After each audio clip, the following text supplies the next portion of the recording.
All right, hello. Okay, so I'm going to finish Phantom Tollbooth. And if you remember, Milo and Talk and Humbug actually just got to Rhyme and Reason.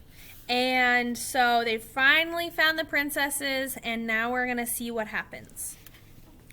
We've come to rescue you both, Milo explained very seriously. And the monsters are close behind, said the worried Humbug, still shaky from his ordeal. And we shall leave right away, advised Talk. Oh, they won't dare come up here, said Reason gently, and we'll be down there soon enough. Why not sit for a moment and rest, suggested Rhyme. I'm sure you must be tired. Have you been traveling long? Days, sighed the exhausted dog, curling up on a large, downy cushion.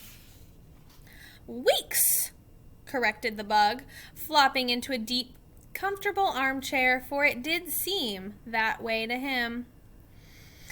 It has been a long trip, said Milo, climbing onto the couch where the princesses sat.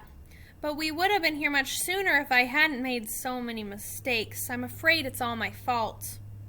You must never feel badly about making mistakes, explained Reason quietly, as long as you take the trouble to learn from them.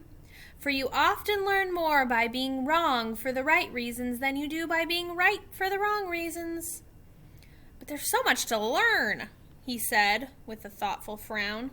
Yes, that's true, admitted Rhyme. But it's not just learning things that's important. It's learning what to do with what you learn and learning why you learn things at all that matters. That's just what I mean, explained Milo as Talk and the exhausted bug drifted quietly off to sleep. Many of the things I'm supposed to know seem so useless that I can't see the purpose in learning them at all.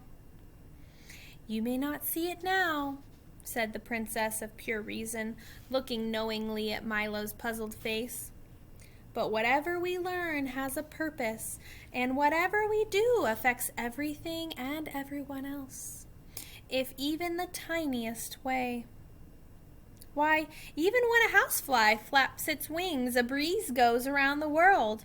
When a speck of dust falls to the ground, an entire planet weighs a little bit more. And when you stomp your foot, the earth moves slightly off its course. Whether you laugh, gladness spreads like the ripples in a pond, and when you're sad, no one anywhere can be really happy. And it's much the same thing with knowledge. For whatever you learn, if it's something new, the whole world becomes that much richer. And remember also, added the Princess of Sweet Rhyme, that many places you would like to see are just off the map, and many things that you want to know are just out of sight or a little beyond your reach. But someday you'll reach them all, for what you learn today, for no reason at all, will help you discover all the wonderful secrets of tomorrow. I think I understand, Milo said, still full of questions and thoughts. But which is the most important? At that moment, the conversation was interrupted by far-off chopping noises. With each loud blow, the entire room and everything in it shook and rattled. Down below on the murky peak, the monsters were busily cutting the stairway loose with axes and hammers and saws. Before long, the whole thing collapsed with a tremendous crash, and the startled Humbug leapt to his feet just in time to see the castle drifting off slowly into space. "We're moving!" he shouted, which was a fact that had already become obvious to everybody else. I think we'd better leave now, said Rhyme softly. Reason agreed with a nod. But how will we get down?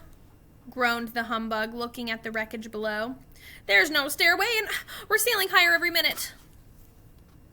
Well, time does fly, doesn't it? Asked Milo.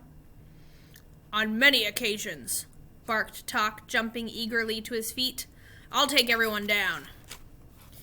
Can you carry us all? Inquired the bug. For a short distance, said the dog thoughtfully. The princesses can ride on my back. Milo can catch hold of my tail, and you hang onto my ankles. But what of the castle in the air? The bug objected, not very pleased with the arrangement. Just let it drift away, said Rhyme. And good riddance, added Reason, for no matter how beautiful it seems, it's really nothing but a prison.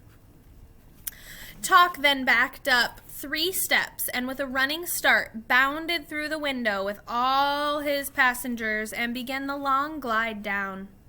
The princesses sat tall and unafraid. Milo held on as tight as he could, and the bug swung crazily like the tail on a kite. Down through the darkness they plunged to the mountains and the monsters below.